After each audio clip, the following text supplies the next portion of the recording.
जिन लोगों ने आज अपने ताकत के बलबोते, अपने तख्त के बलबोते, अपनी सियासत के बलबोते ये ऐलान करना शुरू किया कि हम मुसलमानों को काटेंगे, मारेंगे, कत्ल करेंगे, इस्लाम को मिटाएंगे, खाक मिटाएंगे, तुमसे तुम्हारी खुजली नहीं मिटाई जा सकती।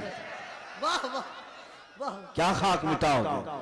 तुम क्या समझते हो इस्लाम किसी मोहल्ले का मजहब है? नहीं, किसी एक बस्ती का दीन है?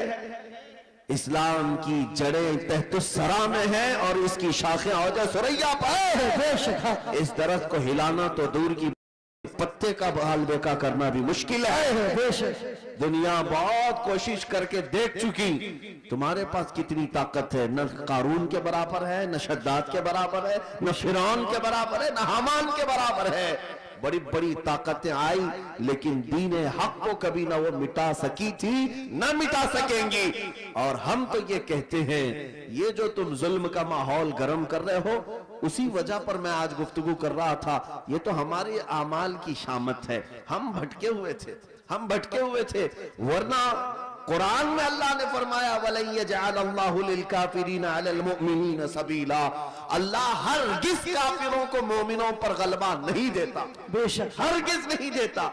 लेकिन ये आज के हालात इसलिए हैं कि हम रास्ता छोड़े हुए हैं। एक बात मैं आपको बताऊं, आज के हालात के तनाजुर में एक बात मैं कहूं, बगदाद में मुसलमानों का मुल्क, तारीखी विरासत हमारी रही है, ततारियों ने हमला किया, तबाह बर्बाद किया बगदाद को, और इतना बर्बाद किया कि मुसलमानों की खोपड़ियों से मीनार बनाए, दरियाए दजला का पानी खून से लाल हो गया।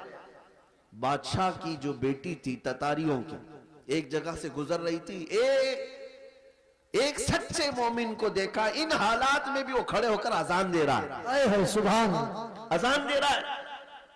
बादशाह की बेटी थी, उसने कहा ये अब कहां से आवाज आ रही जब हम कत्ले आम कर रहे हैं, गर्दन मार रहे हैं, ये कौन है जो अजान दे रहा है? फौजी फौरन गए और पकड़ लाए।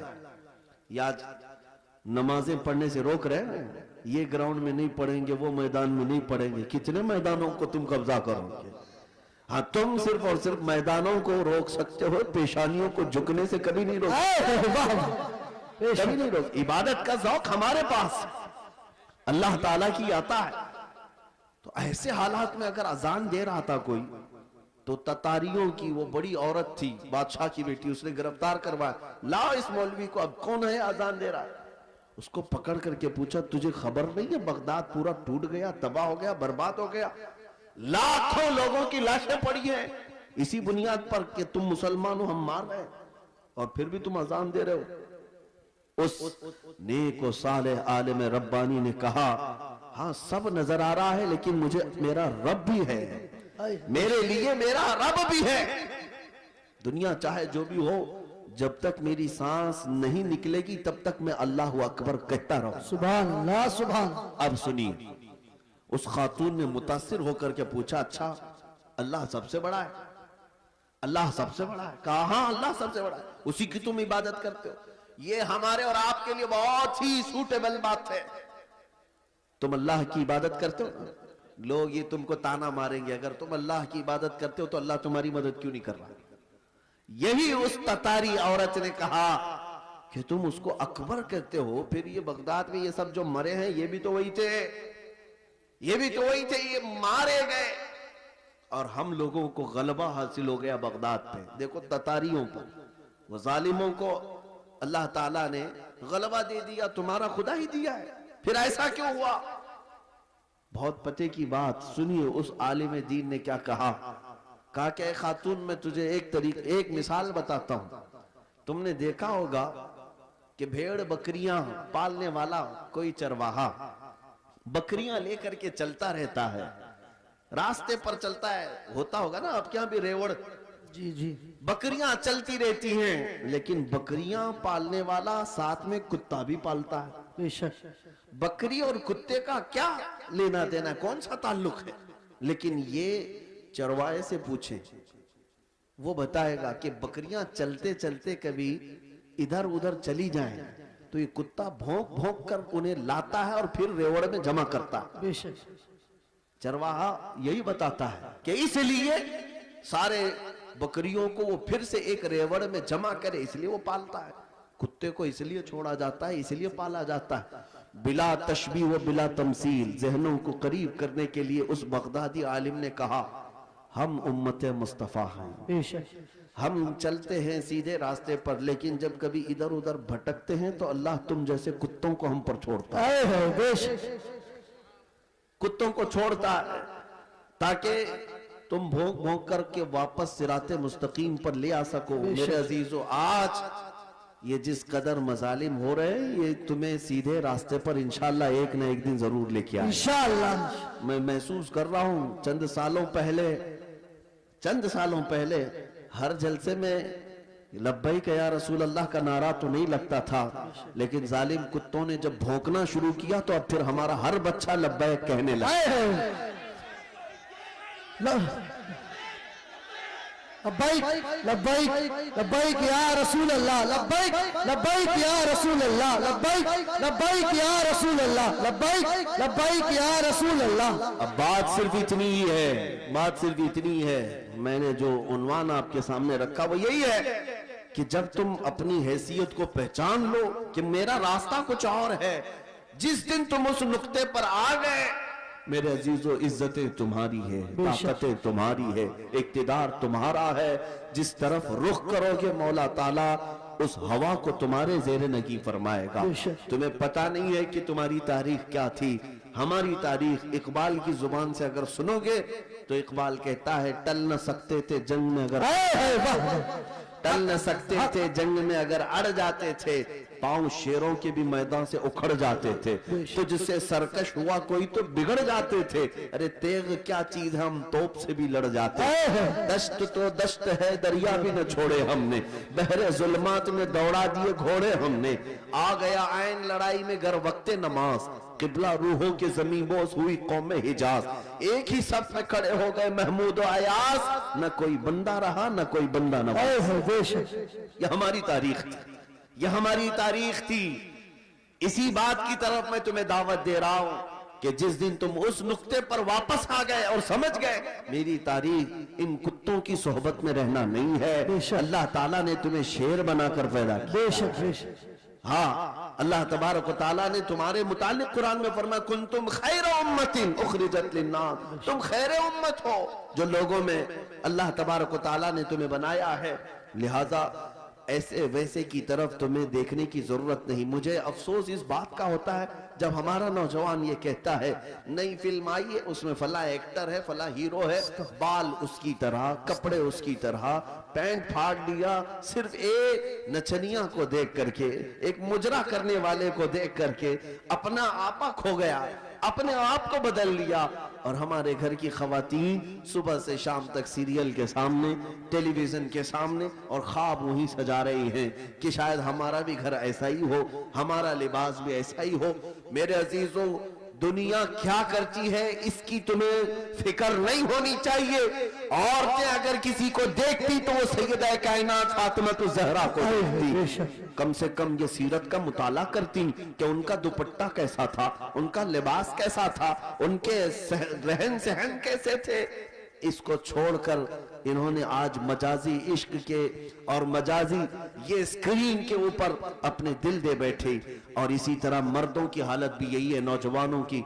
ऐ नौजवानों, तुम्हारे हाथ में बंगड़ियां तक इन्होंने पहना दी, कानों में बालियां तक पहना दी, बालों में चोटियां तक ला दी, क्या क्या कर दिया। यहाँ हमारे अच्छे भले मर्द को औरत बना दिया जी, औरत भी नहीं मुखन्नस बना दिया। और इस पर ये मजीद ये समझता है कि ये फैशन है, ये फैशन है। अरे इधर से उधर से फाड़ करके पहनने वाला, नंगा घूमने वाला अगर फैशन ज़दा है तो फिर कुत्ता और भैंस बैल बकरी ये ज्यादा फैशन ज़दा है, क्योंकि वो तो कपड़े ही नहीं पहनते। अगर नंगा होना ही फैशन है तो जानवर सबसे बड़े फैशनेबल है। मेरे अजीजों, जंगली दुनिया को न देखो, जो जंगल राज बनाना चाहती हो उनको ना देखो। अगर तुम्हें जिंदगी के ईमान के मजे लेना है तो मदीने वाले की तरफ नबी पाक सल्लल्लाहु ताला अलैहि वसल्लम के अखलाक से बढ़कर किसी के अखलाक है नहीं, उनसे बेहतर किरदार किसका हो सकता है। मेरे अजीजों, आज दुनिया अगर तुमसे भी मुंह फेर रही है तो इसकी वजह यही है कि तुम्हें खुद नबी पाक की सीरत नहीं मालूम। ایک میں اپنی بات بتاتا ہوں تجربے کی. ایک بار ایک ٹرین سے میں اتر رہا تھا, ایک نوجوان نے, میلاد کا دن تھا 12ویں شریف کا, اس نے مجھ سے پوچھا کہ کوئی ایسا عمل بتا دیجئے جو رسول اللہ کو خوش کر دوں. سبحان. ربیع الاول شریف میں آپ بھی کمکمے لگاتے ہوں گے, سجاتے ہوں گے نا گلیاں, جلوس بھی نکالتے ہیں, ساری چیزیں کرتے ہیں, لیکن کچھ کام اور بھی ہیں تمہارے ذمہ. اسٹیشن میں تھے, ریلوے اسٹیشن سے اتر رہے تھے, میں نے اس نوجوان سے کہا بیٹا اگر کچھ کرنا ہے تو دیکھو ہم اسٹیشن پہ ہیں, جاؤ کوئی بوڑھا یا کوئی کمزور ہو جس کا سامان بھاری ہو تو اٹھا لو, یہ میرے نبی پاک کے اخلاق, حضور کی سنتوں میں سے اور حضور کے اخلاق کریمانہ میں سے یہ بات تھی. مکہ میں حضور اس بات پر مشہور تھے کہ اگر کوئی بوڑھا سامان اٹھا کر جا رہا ہوتا, نبی پاک خاموش نہیں کھڑے ہوتے, اس کا سامان اپنے کندھے پہ لے لیتے. ہاں, حضور اکرم صلی اللہ تعالیٰ علیہ وسلم کے متعلق حضرت خدیجہ الکبریٰ رضی اللہ تعالیٰ عنہ نے بھی یہ فرمایا کہ آپ بوڑھوں کا, کمزوروں کا بوجھ اٹھاتے ہیں, اللہ آپ کے ساتھ برا کبھی نہیں فرمائے. میرے عزیزوں, میں آپ کو ایک تجربے کی بات بتا رہا ہوں. وہ نوجوان گیا ڈھونڈتے ہوئے, ایک بوڑھی عورت اتر رہی تھی 2 بڑی تھیلیاں لے کر, اس کے پاس گیا کہ اماں جی یہ مجھے دے تو میں پہنچا دوں گا آپ تک. پہلی بات میں ظاہر سی بات ہے, اجنبی کو کون سامان دے گا؟ اس نے منع کیا کہ بھائی چھوڑ دو, میرا سامان مجھے لے جانے دو. وہ نہیں دے رہی تھی. اس نے ضد کیا کہ مجھے دے دیجئے. وہ خاتون کہنے لگی پہلے یہ تو بتا تو کولی ہے یا سامان اٹھانے والا ہے, ڈریس سے تو نہیں لگتا, کہیں میرا سامان اٹھا کے بھاگ گیا. اس نے حقیقت بتائی, اماں جی بات یہ ہے کہ آج 12 ربیع الاول ہے, سبحان, ہمارے پروفیٹ محمد صلی اللہ تعالیٰ علیہ وسلم کا جنم دن ہے, اور ہمارے نبی پاک صلی اللہ تعالیٰ علیہ وسلم بوڑھوں کا اور کمزوروں کا بوجھ اٹھاتے تھے. ان کی یہ عادت تھی, میں چاہتا ہوں کہ ان کی وہ ادا پر میں عمل کر کے ان کو خوش کر دوں. سبحان سبحان. اس عورت کے دل پر یہ بات لگی, وہ نان مسلم تھی. اس نے سامان اٹھا لیا, جہاں تک جانا تھا وہ خاتون کے ساتھ گیا, ٹیکسی کیا اور بھیج دیا. نمبر شیئر کر لیے تھے, وہ عورت چلی گئی سامان لے کر. میرے عزیزوں, 6 مہینے گزر گئے اسی طرح سے. وہ نوجوان مجھ سے کہتا ہے کہ مجھے تو خبر نہیں تھی, بات آئی گئی ہو گئی, ایک بار اس طرح سے کسی کی مدد کر لیا, لیکن 6 مہینے کے بعد وہ ایک خاتون جو کرسچن تھی, وہ فون کر کے کہتی ہے کہ بیٹا کیا حال چال ہے, تجھے یاد ہے ہم اسٹیشن میں ملے تھے اور تو میرا سامان اٹھایا تھا؟ کہا ہاں اماں جی یاد ہے. کہا کہ پچھلے 6 مہینے سے میں تیرے نبی کی سیرت ہی پڑھ رہی ہوں. سبحان اللہ, سبحان سبحان. نے مجھے ان کی طرف ڈائیورٹ کر دیا, اور ہر دن ان کی بات پڑھتی ہوں تو مزہ کچھ اور ہی آتا ہے, سبحان, لطف کچھ اور ہی آتا ہے. عزیزان گرامی وقار, آج بھی دنیا تمہارے نبی کو اگر پہچانے گی تو تمہارے اخلاق سے پہچانے, بے شک, سبحان, تمہارے کردار, مانو اپنے نبی پاک. بے شک. لہذا تمہارے یہ زندگی گزارنے کے طور طریقے ایسے نہیں ہونی چاہیے کہ دنیا تم کو دیکھ کر کے یہ کہے یہ نہایت گندے رہنے والے کہاں کس دین کی طرف بلائیں گے. نہ ان کے ہاں پاکیزگی ہے, نہ طہارت ہے, نہ صفائی ہے.